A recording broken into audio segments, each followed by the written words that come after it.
Chapter 9. St. Charles visits all the places in his diocese infected with the plague. 1576. The plague had not confined its ravages to the city, for more than 100 towns and villages of the diocese had suffered from it. Everywhere St. Charles was at pains to provide the same means of relief, the same prayers and processions as he had used in the metropolis. For this purpose he sent round those on whose judgment he could rely, with instructions to carry out his wishes. Difficulties were thrown in his way by the civil officers, who misunderstood his intentions, but he overcame all obstacles by prudent management. When he had brought both spiritual and secular matters into good train at Milan, he thought he could then visit the rest of his diocese without in any way neglecting the capital. Wherever he appeared, his presence seemed to infuse fresh life and hope into the panic-stricken people. Fear and despair vanished at his approach. No wonder, for by kind words and sympathy he everywhere assuaged the sorrows of the suffering and silenced repinings, filling them with courage to endure all for the love of God, in satisfaction for their sins, to win an eternal crown. Those whom he found at the point of death he cheered with the bestowal of the plenary indulgence and with fatherly consolations. He multiplied these blessings by stirring up the clergy to emulate his exertions, and to devote themselves with their whole soul and strength to the service and salvation of their flocks. To those who were spared by the pestilence, he likewise made it a time of edification, by showing them how God's judgments were abroad, and that they too might expect to perish unless they did penance for the sins which had provoked them. He denounced openly the vices of the age, rebuking those who profaned holy days and seasons by unseemly diversions or by servile work. Still more severe were his strictures on vain display in female attire, which he declared to be destructive to devotion, and the occasion of a number of sins and scandals, calling down the vengeance of heaven.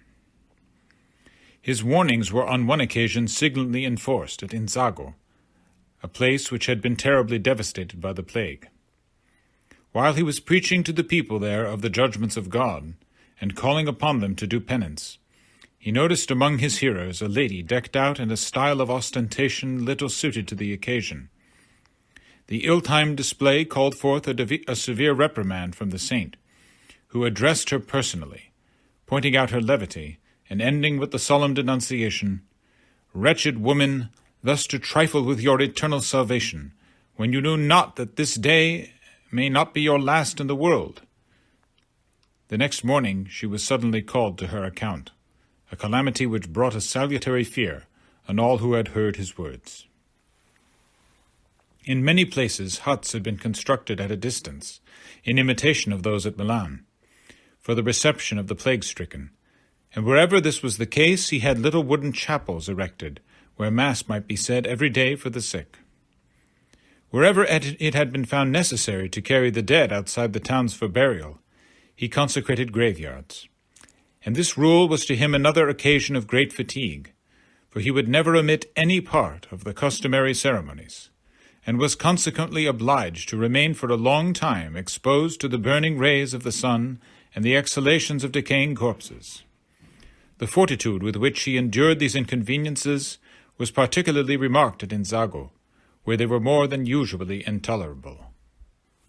In his journeys he was entirely taken up with the care of the sick, and made all his arrangements with a single view to this end, travelling with haste, taking his scanty meals by the way, allowing himself the least possible time for sleep, and taking that little rest on a chair or a table, in order not to run any unnecessary risk of infection.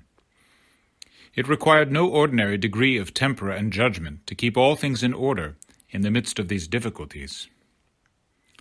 There was an impression abroad, in spite of his being continually brought into contact with desperate cases of plague, that by a special grace he could not be a means of conveying infection, and therefore no one feared to approach him. Many noblemen took pleasure in attending on his progress. Others insisted that he should go and lodge with them. Among these was a gentleman named Pozzo, who forced him, together with all his suite, to pass the night at his house in the town of Perego. Though the cardinal was very unwilling, lest there should be risk of infection, his host would take no refusal, saying he feared no danger while the cardinal was with him. His hospitality was greatly appreciated by the saint's household, who had for many nights been strangers to any better beds than boards or tables. There were occasions when the saint had to put up with very different treatment. Thus, one day at Galerato, he had taken up his quarters at the house of the rector, when the mayor of the place sent a guard of soldiers to surround it, with orders to forbid all entrance and egress, alleging that the cardinal was a suspect, and that he was determined to preserve the town from the infection. This exercise of authority over ecclesiastical persons was, of course, displeasing to the cardinal, who hinted that the functionary would be incurring the censures contained in the sacred canons. The next morning, therefore, when all the chief persons came to visit him before his Mass, the mayor himself being among the number, he felt it his duty to take some notice of the matter, in order that it might not be made a precedent. Accordingly, the cardinal made a remonstrance in forcible terms, tempered with his characteristic mildness, forbidding him to be present at the celebration of Mass or to enter the church, as having laid himself open to the censures of the church. Upon this the mayor humbly acknowledged his error and craved pardon of the cardinal, and his friends interposing their good offices, the saint, who desired only confession of the fault and amendment, readily released him from censure. This example served as a warning to others, so that during the whole time the plague raged, the ministers of the church were never again interfered with, and went wherever they could, provided only with the cardinal's license, without let or hindrance from anyone. The prolonged absence of the saint from Milan, at a time when communications between the different parts of the diocese were sedulously avoided, occasioned a rumor that he had fallen a victim to his zeal.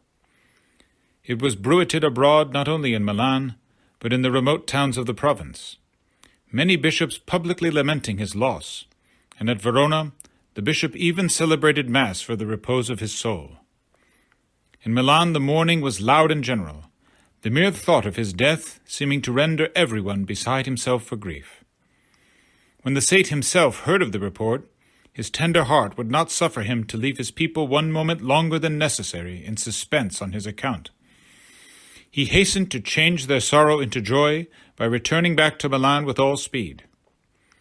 As usual, he went in the first instant to return thanks in the cathedral, and his arrival was immediately made known by the glad peals of the bells.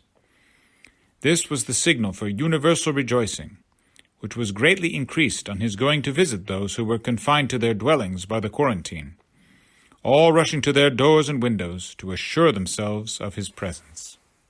While all his flock thus enjoyed the benefit of his care, none received a larger share than the different communities of cloistered nuns.